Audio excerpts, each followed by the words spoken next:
പദ്ധതിയുടെ പ്രധാനപ്പെട്ട പ്രവർത്തകർ, മറ്റ് സുഹൃത്തുക്കൾ, ഈ സമരജാഥയിൽ പങ്കെടുത്തുകൊണ്ട് ഇവിടെ എത്തിയിരിക്കുന്ന പ്രിയപ്പെട്ട സുഹൃത്തുക്കളെ, ഈ യോഗം കേൾക്കാനെത്തിയിരിക്കുന്ന പ്രിയപ്പെട്ടവരെ, ഇന്ന് ഈ സമരത്തിൽ പങ്കെടുത്തിരിക്കുന്നവർ അവരുയർത്തുന്ന വിഷയം, ആ വിഷയം പൊതുമണ്ഡലത്തിൽ ചർച്ച ചെയ്യുന്ന ഒരു വിഷയമായി എന്തുകൊണ്ട് ഉയർന്നു വരുന്നില്ല എന്നുള്ളത് എത്ര ആലോചിച്ചിട്ടും മനസ്സിലാകാത്തൊരു കാര്യമാണ്. കാരണം ഈ വിഷയത്തെക്കാൾ എത്രയോ ചെറിയ ചെറിയ വിഷയങ്ങൾ ദിവസങ്ങളോളം, മാസങ്ങളോളം, ആഴ്ചകളോളം സംസാരിക്കുന്ന നമ്മൾ 10-35 ലക്ഷം ജനങ്ങളുടെ ജീവൽ പ്രശ്നം,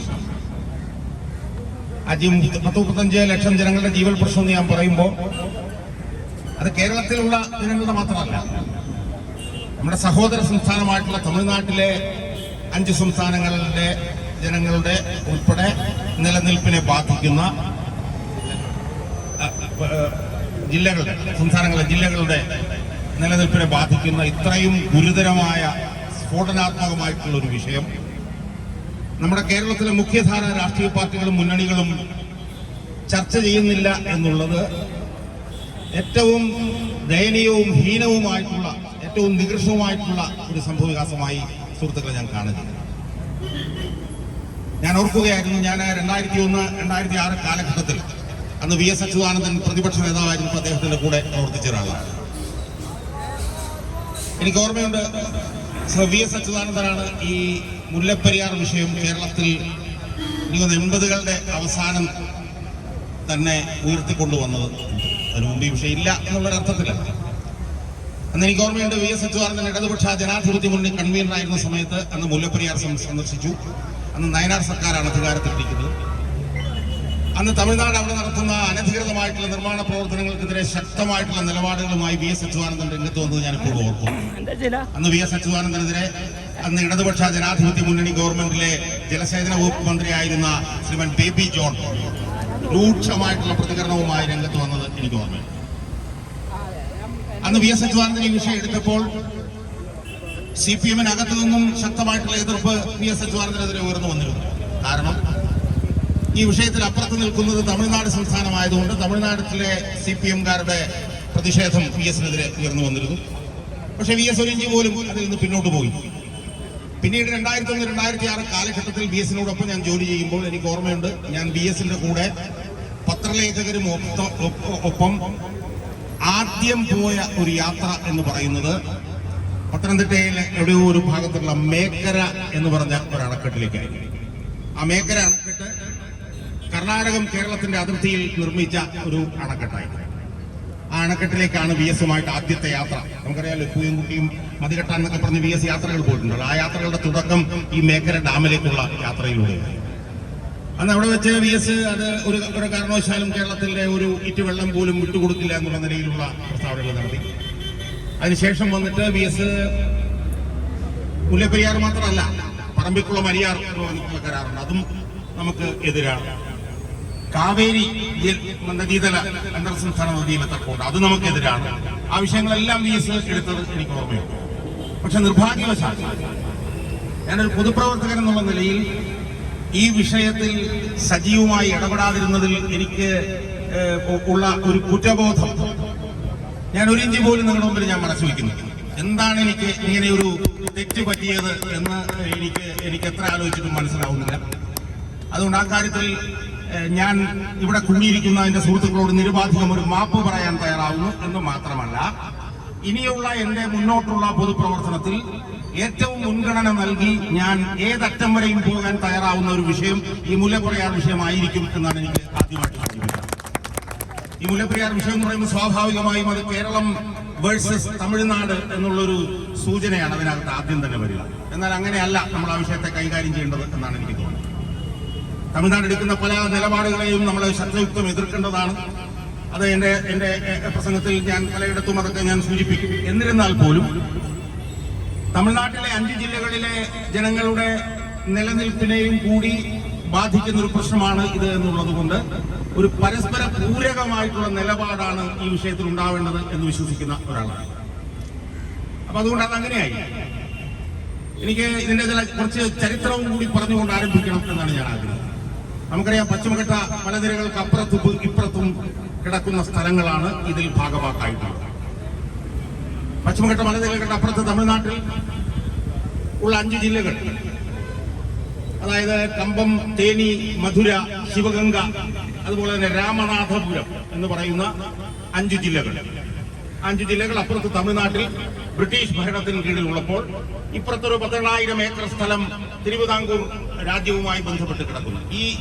ഈ പ്രദേശങ്ങളാണ് ഈ മുല്ലപ്പെരിയാർ പ്രശ്നത്തിൽ അടിസ്ഥാനപരമായി ഉള്ളത് എന്ന് നമ്മൾ മനസ്സിലാക്കുക. ഞാൻ ഈ നേരത്തെ പറഞ്ഞ തമിഴ്നാട്ടിലെ 5 ജില്ലകളിൽ 5 ജില്ലകൾ ഏതാണ്ട് വരണ്ടുണങ്ങി കിടക്കുന്ന ഒരു സാഹചര്യമായി. അവിടെയുള്ള ആളുകൾക്ക് ജീവിക്കാൻ പറ്റാത്ത സാഹചര്യം, അതിന്റെയൊക്കെ ഭാഗമായി അവിടെ വലിയ അക്രമ പ്രവർത്തനങ്ങളും കാര്യങ്ങളുമൊക്കെ നടക്കുന്ന ഒരു സാഹചര്യം.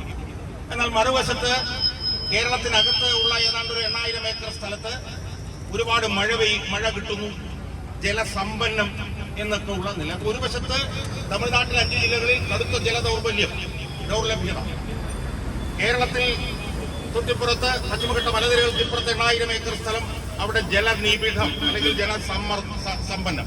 ഈ ഒരു സാഹചര്യം നിലനിന്ന സമയത്താണ് ഈ കേരളത്തിൽ നിന്നുള്ള ഈ ജലം കിഴക്കോട്ടൊഴുക്കി തമിഴ്നാട്ടിലെ ഈ 5 ജില്ലകളിലുള്ള ജനങ്ങളുടെ കാർഷിക ആവശ്യങ്ങൾക്ക് അതെങ്ങനെ ഉപയോഗിക്കാൻ പറ്റും എന്നുള്ള നിലയിലുള്ള ചർച്ചകൾ ബ്രിട്ടീഷ് ഭരണാധികാരികളുടെ ഭാഗമായി അന്ന് തമിഴ്നാടുമായി ബന്ധപ്പെട്ട് വരുന്നതും അത് കേരളത്തിലെ ഭരണാധികാരികളുമായി അത് ചർച്ച ചെയ്യുകയും മനസ്സോടെയാണെങ്കിലും 1886 മുല്ലപ്പെരിയാർ പാട്ടക്കരാർ എന്ന് രൂപീകരിക്കപ്പെടുന്നത് അങ്ങനെയാണ്. നമുക്ക് കാണാൻ കഴിയുന്നത് ഏതാണ്ട് ഈ സമുദ്രനിരപ്പിൽ നിന്ന് ഏതാണ്ട് 800 അടി മുകളിൽ ഏതാണ്ട് ഒരു 15 TMC വെള്ളം കെട്ടി നിർത്തിയിരിക്കുന്നു. ഇതാണ് മുല്ലപ്പെരിയാർ പിന്നെ എൻ്റെ ഒരു റിസർവോയർ, തേക്കടിയിലെ തടാകമൊക്കെ ഉൾപ്പെടെ ഏതാണ്ട് ഇത്രയും കെട്ടി. 881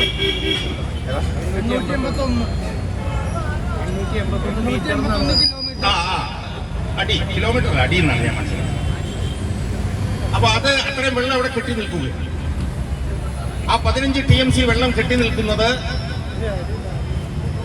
അത് താഴോട്ട് കുത്തി ഒഴുകി വരുന്നത് വള്ളക്കടവ് എന്ന് പറഞ്ഞ ഒരു സ്ഥലത്തെ. അത് അവിടുന്ന് പൊട്ടി ഒഴുകിയാൽ പിന്നീട് വരുന്നത് ഇടുക്കിയിലേക്കും, ഇടുക്കിയിൽ നിന്ന് കുളമാവിലേക്കും, കുളമാവിൽ നിന്ന് മലങ്കരയിലേക്കും വരുന്ന ഒരു സാഹചര്യം ഉണ്ടായാൽ അതുണ്ടാക്കുന്ന പ്രത്യാഘാതം എന്തുകൊണ്ടാണ് കേരളത്തിൽ ഒരു രാഷ്ട്രീയ പാർട്ടിക്ക് മനസ്സിലാവാത്തത് എന്ന് എനിക്ക് മനസ്സിലാവുന്നില്ല. ഞാൻ അതിനെക്കുറിച്ച് പരിശോധിച്ചപ്പോൾ മനസ്സിലായത് ഈ 15 TMC വെള്ളം കുത്തൊഴുകിയാണ് താഴത്തേക്ക് വരുന്നത്. അത് ഈ വള്ളക്കടവ് എന്ന് പറഞ്ഞ സ്ഥലത്തേക്ക് വരുന്നു. അവിടുന്ന് അത് താഴത്തേക്ക് ഇടുക്കിയിലേക്ക് വരുന്നു. ഇടുക്കിയിൽ നിന്ന് അത് കുളമാവ് എന്ന് പറഞ്ഞ സ്ഥലത്ത് വരുന്നു. അവിടുന്ന് മലങ്കര ഡാമിലേക്ക് വരുന്നു. അവിടുന്ന് തൊടുപുഴയിലേക്ക് വരുന്നു. കുത്തൊഴുകിയാണ് വെള്ളം വരുന്നതെന്ന് ആലോചിക്കണം. 15 TMC ആണ് ഇടുക്കി പിന്നെ മുല്ലപ്പെരിയാർ എന്ന് വരുന്നതെങ്കിൽ ഇടുക്കി ഡാമിൽ 75 TMCയോളം വെള്ളം കിടക്കുകയാണ്. അതെല്ലാം കൂടെ കുത്തി ഒഴുകി ഒരു മലവെള്ള പാച്ചിലായി തൊടുപുഴയിൽ വന്നാൽ പിന്നെ തൊടുപുഴയിൽ നിന്ന് ആ വെള്ളം ഒഴുകുന്നത് എങ്ങോട്ടാ സുഹൃത്തുക്കളെ? ആലുവയിലേക്കാണെന്ന് ഓർത്തോണം നമ്മൾ. ആലുവ എന്ന് പറഞ്ഞാൽ എന്താണ്? കേരളത്തിന്റെ വ്യവസായ കേന്ദ്രമാണ് ആലുവ. ആലുവയിൽ നിന്ന് ആ വെള്ളം എറണാകുളത്തേക്ക് വന്നാൽ എറണാകുളത്തുണ്ടാവുന്ന ഭീകരാവസ്ഥ എന്താ നമ്മൾ ചിന്തിച്ചു നോക്ക്. നേവൽ ബേസ് അവിടെ കിടക്കുന്ന കപ്പലുകളൊക്കെ ഈ പറഞ്ഞതുപോലെ കളിപ്പാട്ടം വെള്ളത്തിൽ ഒഴുകി നടക്കുന്നത് പോലെ ഒഴുകി നടക്കേണ്ട സാഹചര്യം ഉണ്ടാവും. ഇവിടെ ബഹുമാനപ്പെട്ട ഹൈക്കോടതി, നമ്മളൊക്കെ ഒന്ന് പ്രാക്ടീസ് ചെയ്യുന്ന ഹൈക്കോടതി, ആ ഹൈക്കോടതി ഉൾപ്പെടെ വെള്ളത്തിൽ ഒഴുകി നടക്കുന്ന അതിഭീകരമായിട്ടുള്ള ഒരു സാഹചര്യം ഉണ്ടാവും. അപ്പൊ അതേക്കുറിച്ചിട്ട് ഞാൻ എന്റെ സുഹൃത്തുക്കളായിട്ട് സംസാരിച്ചപ്പോൾ വിദഗ്ധർ പറഞ്ഞത് ഇത്രയും കെട്ടിടാവശിഷ്ടങ്ങളും ഈ പറഞ്ഞതുപോലെ മൃഗങ്ങളും മരങ്ങളും ഒക്കെ കടലേക്ക് ചെന്നാൽ കടൽ തിരിച്ചടിക്കുമെന്നാണ്. ആലോചിച്ചുകൊണ്ടിരുന്നത് എത്ര ഭീകരമാണ്, ചിന്തിക്കാൻ പോലും കഴിയും. കടൽ തിരിച്ചടിക്കുമെന്നാണ്.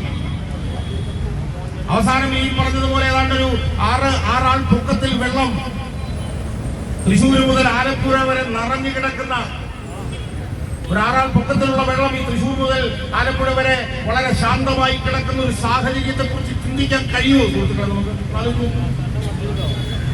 അപ്പൊ ഇതാണ് ഈ മുല്ലപ്പെരിയാർ എന്ന് പറഞ്ഞ അണക്കെട്ടിലെ ഈ പറഞ്ഞ പോലെ ഇംപെൻഡിങ് ഡേഞ്ചർ, എപ്പോഴും ഉണ്ടാകാവുന്ന ഒരു ഒരു ഒരു ഒരു ഒരു പിന്നെ ഭീതിജനകമായിട്ടുള്ള ഒരു സംഭവം. ഇത് പലരും വിവരാവകാശമൊക്കെ ചോദിച്ചപ്പോഴത്തേക്ക് കൊടുത്തിട്ടുള്ളത് ഏതാണ്ട് 2020 ഒരു വർഷത്തിനിടയിൽ ഒരു 10-20ഓളം ചെറുതും വലുതുമായ ഭൂകമ്പങ്ങൾ നടത്തുന്നതാണ് വിവരാവകാശം വഴി വിവരം കിട്ടിയിട്ടുള്ളത്. അപ്പൊ ഈ വിഷയം വലിയ തോതിൽ ചർച്ചാ വിഷയമായി 2000 മുതൽ തന്നെ ഇന്ത്യയുടെ പരമോന്നത നീതിപീഠങ്ങൾ ഇതിൽ ഇടപെട്ടുകൊണ്ടിരിക്കുകയാണ്. 2000 മുതൽ, എനിക്ക് തോന്നുന്നു 2000 മുതൽ 2014 വരെ ഇന്ത്യയിലെ പരമോന്നത നീതിപീഠമായിട്ടുള്ള സുപ്രീം കോടതി ഈ വിഷയത്തിൽ ഇടപെട്ടിട്ടുണ്ട് എന്നാ ഞാൻ മനസ്സിലാക്കുന്നു. പക്ഷെ ആ ഇടപെടലൊക്കെ പരിശോധിച്ച് നോക്കിയാൽ നമുക്ക് കാണാൻ കഴിയുന്ന എന്താണെന്നറിയാമോ? നമുക്ക് നേരിട്ട് നമ്മുടെ കൺമുമ്പിൽ കാണാൻ കഴിയുന്ന ആ ഭയാനകമായിട്ടുള്ള ചിത്രം ഇന്ത്യയുടെ നീതിപീഠമായിട്ടുള്ള സുപ്രീം കോടതിക്ക് ബോധ്യമായിട്ടില്ല എന്നുള്ള ഒരു ഭീതിജനകമായിട്ടുള്ള സംഭവമാണ് നമുക്ക് കാണാൻ കഴിയുന്നത്.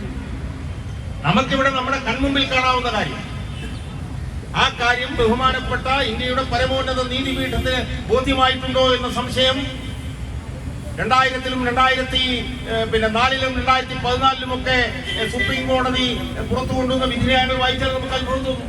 ആ വിധിന്യായങ്ങളൊക്കെ പറയുന്നത് എന്താണ്? വളരെ സുരക്ഷിതമാണ്, എല്ലാ അർത്ഥത്തിലും വളരെ സുരക്ഷിതമാണ് നമ്മുടെ മുല്ലപ്പെരിയാർ അണക്കെട്ട് എന്നുള്ള നിലയിലാണ് ആ വിധിന്യായങ്ങൾ പിന്നെ പറഞ്ഞിട്ടുള്ളത്. 5-അംഗ ബെഞ്ച്, RM ലോധയുടെ നേതൃത്വത്തിൽ ഞാനിന്ന് കണ്ടു ഒരു 5-അംഗ ബെഞ്ച്. അതിനകത്ത് എന്താണ് മദൻ ലോക്കൂർ ഉൾപ്പെടെയുള്ള സീനിയർ ജഡ്ജിമാരിലുള്ള ജഡ്ജിമെന്റിൽ പറയുന്നതാണ് വളരെ സുരക്ഷിതമാണ്. അതിൽ ഒരിടത്ത് പറയുന്നതായി മനസ്സിലാക്കിയത് എന്താണ്? 15 TMC വെള്ളമാണ് പിന്നെ മുല്ലപ്പെരിയാർ ഡാമിലുള്ളത്. അത് ഇടുക്കിയിലേക്ക് വരുന്നു. ഇടുക്കിയിൽ 75 TMC വെള്ളം പിന്നെ ശേഖരിക്കാവുന്നിടത്ത് 75 TMC വെള്ളം ഇല്ല.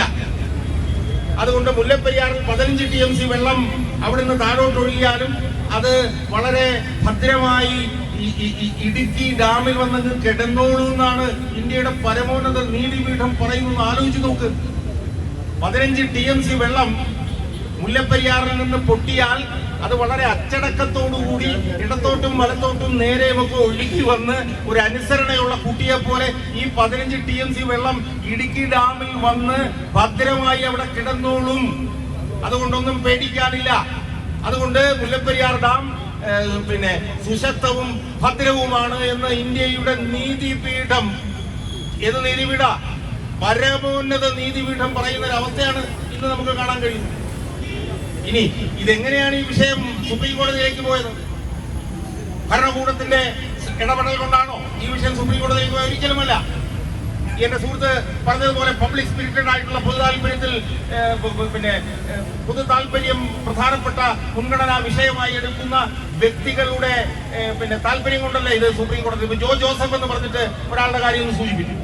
ഓരോ നിമിഷവും ഇതിന്റെ പുറകിൽ നിൽക്കുന്ന ഒരു മനുഷ്യൻ ഞാൻ യഥാർത്ഥത്തിൽ കണ്ടിട്ട് പോലുമില്ല, ഉണ്ടാകുന്നതാണ് എന്റെ വിശ്വാസം. ഏറ്റവും കൂടുതൽ ബഹുമാനം എനിക്ക് ആ മനുഷ്യനോട് തോന്നുകയാണ്. അതുപോലെ റസൽ ജോയി എന്ന് പറഞ്ഞ അങ്ങനെ ഒരുപാട് പേര്, ഒരുപാട് വ്യക്തികള് വ്യക്തി താല്പര്യം മുൻനിർത്തി അവരുടെ പോക്കറ്റിൽ നിന്നൊക്കെ പണമുണ്ടാക്കി സുപ്രീം കോടതിയിൽ പോകുമ്പോഴാണ് പിന്നെ അനുകൂലമായിട്ടുള്ള വിധികൾ ഉണ്ടാവുന്നത്. അതിൽ അനുകൂലമാണോ അല്ലയോ എന്നുള്ള കാര്യം തർക്കമാണ്. ഞാൻ നേരത്തെ സൂചിപ്പിച്ചു. ആ സുപ്രീം കോടതി വിധിക്കകത്ത് നമുക്കറിയാം ഒരു ഘട്ടത്തിൽ 2-അംഗ ന്യായാധിപരെ നിയമിക്കും. തമിഴ്നാട്ടിൽ നിന്നൊരു ലക്ഷ്മണനും കേരളത്തിൽ നിന്നുള്ള KT തോമസും. കേരളത്തിൽ നിന്നുള്ള KT തോമസ് എന്ത് നിലപാടാണ് എടുത്തതെന്നുള്ളത് നമ്മൾ കണ്ടു. എന്താ KT തോമസ് പറഞ്ഞത്? KT തോമസ് പറഞ്ഞു, ഞാൻ കേരളത്തിന്റെ പ്രതിനിധിയല്ല, ഞാൻ സുപ്രീം കോടതിയുടെ പ്രതിനിധിയാണെന്ന് പറഞ്ഞു. എന്നിട്ട് മുല്ലപ്പെരിയാർ വിഷയത്തിൽ നമ്മുടെ താല്പര്യത്തിനെതിരായി KT തോമസ് നിന്നു. സുപ്രീം കോടതിയിൽ നിന്നുള്ള വിധിയിൽ എതിരായി പല കാര്യങ്ങൾ പറഞ്ഞിട്ടുണ്ടെങ്കിലും അനുകൂലമായി ചില കാര്യങ്ങൾ പറഞ്ഞിരുന്നു. അതിലൊന്നും ഒരു നടപടിയും ഉണ്ടായിട്ടില്ല. സുപ്രീം കോടതിയിൽ നിന്ന് എന്തെങ്കിലും അനുകൂലമായി വന്നിട്ടുണ്ടെങ്കിൽ അത് സർക്കാരിന്റെ പിന്നെ ഇടപെടൽ കൊണ്ടല്ല ഉണ്ടായിട്ടുള്ളത്, വ്യക്തികളുടെ പിന്നെ മുൻഗണന കൊണ്ടും അവരുടെ ഒരു പോരാട്ട വീറ് കൊണ്ടുമാണ് അവിടുന്ന് ചില കാര്യങ്ങൾ അനുകൂലമായി ഉണ്ടായിരിക്കുന്നത്. പക്ഷെ അനുകൂലമായി ഉണ്ടായിരിക്കുന്ന കാര്യങ്ങളിലൊന്നും തന്നെ ഒരു തുടർ നടപടിയും എടുക്കാൻ തമിഴ്നാട് നിർഭാഗ്യവശാൽ തയ്യാറായിട്ടില്ല എന്ന് നമ്മൾ കാണാൻ. നമ്മൾ ഈ മുല്ലപ്പെരിയാർ പാട്ടക്കരാറിനെ കുറിച്ചിട്ട് പറഞ്ഞു. 999 വർഷത്തേക്ക് 1886 ഉണ്ടാക്കിയിട്ടുള്ള ഈ കരാറ് 1970 പുതുക്കിയത് നമ്മൾ കണ്ടു. എങ്ങനെയാ പുതുക്കിയത്? അത് വീണ്ടും 996 വർഷത്തേക്ക് നീട്ടി. ആ കരാറിൽ തന്നെ പറയുന്നത് എന്താണ്? 996 വർഷത്തെ കരാറ്, ആ 999 വർഷത്തെ കരാറ് 999 വർഷത്തിന് 6 മാസം മുമ്പ് അത് ഒരു 999 കൂടി നീട്ടണമെന്ന് തമിഴ്നാട് ആവശ്യപ്പെട്ടാൽ അത് നീട്ടിക്കൊടുക്കാൻ ബാധ്യസ്ഥമാണ് എന്ന് പോലുമുള്ള ഒരു കണ്ടീഷൻ അതിനകത്തുണ്ടെന്ന് നമ്മൾ പറയും. എന്തായാലും 970 എന്താ സംഭവിച്ചത്? 999 വർഷത്തേക്കുള്ള നീട്ടി. എന്താ നമുക്കുണ്ടായ നേട്ടം എന്നറിയാവോ? 5 രൂപയായിരുന്ന പാട്ടത്തുക 40 രൂപയായിട്ട് നമുക്ക് കൂട്ടി കിട്ടി. 8000 ഏക്കർ സ്ഥലം. അതൊന്ന്. രണ്ട്, നമുക്ക് വലിയൊരു ആനുകൂല്യം കിട്ടി. എന്താ പറയുക? 8000 ഏക്കർ സ്ഥലത്ത് നിന്ന് മത്സ്യം പിടിക്കാനുള്ള അവകാശം നമുക്ക് കിട്ടി. ചെറിയ കാര്യമാണോ? 970 കിട്ടിയതാണ്. ഇത് വലിയ നേട്ടം. അതേസമയം 970 തമിഴ്നാടിനുണ്ടായ ഗുണം എന്താണ്? അവർക്ക് ഈ വെള്ളത്തിൽ നിന്ന് വൈദ്യുതി ഉണ്ടാക്കാനുള്ള അവസരവും കൂടി 970 അന്നിരുന്ന ഭരണാധികാരികൾ അനുവദിച്ചു കൊടുത്തു. അന്നാരാണ് ഭരണാധികാരികൾ? CPIയും കോൺഗ്രസും ചേർന്നുള്ള മുന്നണി അവരനുവദിച്ചു കൊടുത്തു. അവരനുവദിച്ചു കൊടുത്തപ്പോഴത്തേക്കും അതിനെ എതിർക്കാൻ CPM പോയില്ല. അത് അനുവദിച്ചു കൊടുത്തതുമായി ബന്ധപ്പെട്ടുകൊണ്ട് ഒരുപാട് അഭ്യൂഹങ്ങൾ നിലനിൽക്കുന്നുണ്ട്. ഒരുപാട് കാര്യങ്ങൾ അങ്ങോട്ടും ഇങ്ങോട്ടും ചെയ്തു എന്നൊക്കെ പറഞ്ഞിട്ടുള്ള കാര്യങ്ങൾ നിലനിൽക്കുന്നുണ്ട്. സുഹൃത്തുക്കളെ, ഇപ്പൊ നമ്മൾ എവിടെയാണ് നിൽക്കുന്നത്? ഇപ്പൊ ഉദാഹരണത്തിന് 50 അടി താഴെയിൽ നിന്ന് ടണലുകൾ ഉണ്ടാക്കണം, അതിന്റെ പ്രവർത്തനം 1 വർഷത്തിനുള്ളിൽ ആരംഭിക്കണമെന്ന് സുപ്രീം കോടതി പറഞ്ഞിരുന്നു. രാഷ്ട്രീയം വേണ്ട. അതുമായി ബന്ധപ്പെട്ടുകൊണ്ട് വിവരാവകാശം ചോദിച്ചപ്പോൾ മനസ്സിലാക്കുന്ന എന്താണെന്നറിയോ? ഈ 50 അടി താഴ്ചയിൽ ടണൽ ഉണ്ടാക്കണമെന്നുള്ള പ്രവർത്തനം തുടങ്ങണമെന്ന് 2014 പറഞ്ഞിരുന്നെങ്കിൽ 2024 അത് തുടങ്ങിയിട്ടില്ല സുഹൃത്തുക്കളെ. ഇതുവരെ അത് തുടങ്ങിയാൽ എന്തെങ്കിലും വെള്ളപ്പൊക്കമൊക്കെ വരുമ്പോഴത്തേക്കും ഈ ടണലിലൂടെ ഈ വെള്ളം അപ്പുറത്തേക്ക് എത്തിക്കാൻ പറ്റും. ഇപ്പൊ എന്താ ലക്ഷ്യം? എന്താ ഇപ്പൊ രാഷ്ട്രീയ പാർട്ടികളുടെ ലക്ഷ്യം? എന്താ ഇപ്പോഴത്തെ രാഷ്ട്രീയ പാർട്ടികളുടെ ലക്ഷ്യം എന്ന് പറഞ്ഞാൽ പുതിയ ഡാം ഉണ്ടാക്കുക എന്നുള്ളതാണ്. കമന്ന് വീണാൽ കാൽപ്പണമെന്ന് ചിന്തിക്കുന്ന രാഷ്ട്രീയ നേതൃത്വത്തിന് ഈ മുല്ലപ്പെരിയാർ വിഷയത്തിൽ 35 ലക്ഷം വരുന്ന ജനങ്ങളുടെ ജീവനല്ല അവർക്ക് വിഷയം. അവർക്ക് എങ്ങനെ 10 നയാ പൈസ ഇതിനകത്ത് നിന്ന് അഴിമതി പണം ഉണ്ടാക്കാം എന്നാണ് അവർ നോക്കുന്നത്. അതുകൊണ്ടാണ് അവർ പുതിയ അണക്കെട്ട് എന്ന് പറയുന്നത്. നമ്മുടെ ആവശ്യം എന്താ? നമ്മുടെ ആവശ്യം എന്ന് പറയുന്നത് ഈ ഡാം ഡീകമ്മീഷൻ ചെയ്യണം. ഈ ഡാം ഡീകമ്മീഷൻ ചെയ്തിട്ട് തമിഴ്നാടിന് ആവശ്യമുള്ള വെള്ളം ആവശ്യമുണ്ടെങ്കിൽ കൊടുക്കണം. ഇതാണ് നമ്മുടെ ആവശ്യം. അതുകൊണ്ട് ഞാൻ കൂടുതൽ നീട്ടുന്നില്ല. ഞാൻ ഏതാണ്ട് പൊതുവിൽ കാര്യങ്ങൾ നിങ്ങളുടെ മുമ്പിൽ അവതരിപ്പിച്ചു എന്നാണ് എന്റെ വിശ്വാസം. ഇതൊരു കാരണവശാലും ഈ വിഷയം നമുക്ക് വിട്ടുകൊടുക്കാൻ നമുക്ക് കഴിയില്ല. ഇതിൽ കേരളത്തിലെ രാഷ്ട്രീയ മുന്നണികളുടെ ഈ പറഞ്ഞ പോലെ ഇംഗ്ലീഷിൽ പറഞ്ഞാൽ കാലസ് ആയിട്ടുള്ള ഒരു ആറ്റിറ്റ്യൂഡുണ്ട്. 35 ലക്ഷം ജനങ്ങളുടെ ജീവൽ പ്രശ്നം അവരുടെ മുന്നിൽ നിന്നിട്ട് അവരതിനോട് അനങ്ങാൻ പാറ നയം സ്വീകരിക്കുകയാണ് അവര്. അതുകൊണ്ട് അവരുടെ മുന്നിൽ ഈ വിഷയം ശക്തമായി ഉയർത്താനും അത് അവരുടെ മുന്നിൽ ഇതൊരു സമ്മർദ്ദമായി ഉയർത്താനും നമുക്ക് കഴിയണം. സമ്മർദ്ദം ചെലുത്തണം. ഞാൻ VS അച്യുതാനന്ദന്റെ കാലത്തെ കുറിച്ചിട്ട് അന്ന് പറയുന്നത് എന്താണെന്ന് ചോദിച്ചാൽ, അന്ന് പ്രതിപക്ഷ നേതാവായിരുന്നപ്പോൾ ഭരണപക്ഷത്തിന്റെ മേൽ നിരന്തരം സമ്മർദ്ദം ചെലുത്തുമായിരുന്നു. ഭരണപക്ഷത്തെ മുൾമുനയിൽ നിർത്തുമായിരുന്നു. അതുപോലെ ഈ മുല്ലപ്പെരിയാർ വിഷയത്തിൽ ഭരണ നേതൃത്വത്തെ നിരന്തരം മുൾമുനയിൽ നിർത്തുന്ന പ്രവർത്തനങ്ങൾ നിരന്തരമായി ചെയ്യാൻ നമുക്ക് കഴിയും. അതിൽ ഇതുവരെ ഇടപെടാതിരുന്നതിൽ നിരുപാധികം മാപ്പ് ഞാനൊന്നുകൂടി ചോദിച്ചുകൊണ്ട് ഇനി ഈ മുല്ലപ്പെരിയാറുമായി ബന്ധപ്പെട്ട് നിങ്ങൾ ഉയർത്തുന്ന വിഷയത്തിന്റെ എവിടെയെങ്കിലും മുന്നിലോ സൈഡിലോ എവിടെയെങ്കിലും എനിക്കൊരു ഇടമുണ്ടെങ്കിൽ ആ ഇടം പരിപൂർണമായി ഉപയോഗിക്കാൻ ഞാൻ തയ്യാറായിരിക്കും എന്ന് നിങ്ങളോട് ഒന്നുകൂടി ആവർത്തിച്ച് എന്റെ ഹൃദയത്തിന്റെ ഭാഷയിൽ നിങ്ങളോട് പറഞ്ഞുകൊണ്ട് എനിക്ക് ഇതിനുള്ള അവസരം തന്ന ഇതിന്റെ ഭാരവാഹികളോടുള്ള നന്ദി രേഖപ്പെടുത്തിക്കൊണ്ട് ഞാൻ ഈ യോഗം ഉദ്ഘാടനം ചെയ്തതായി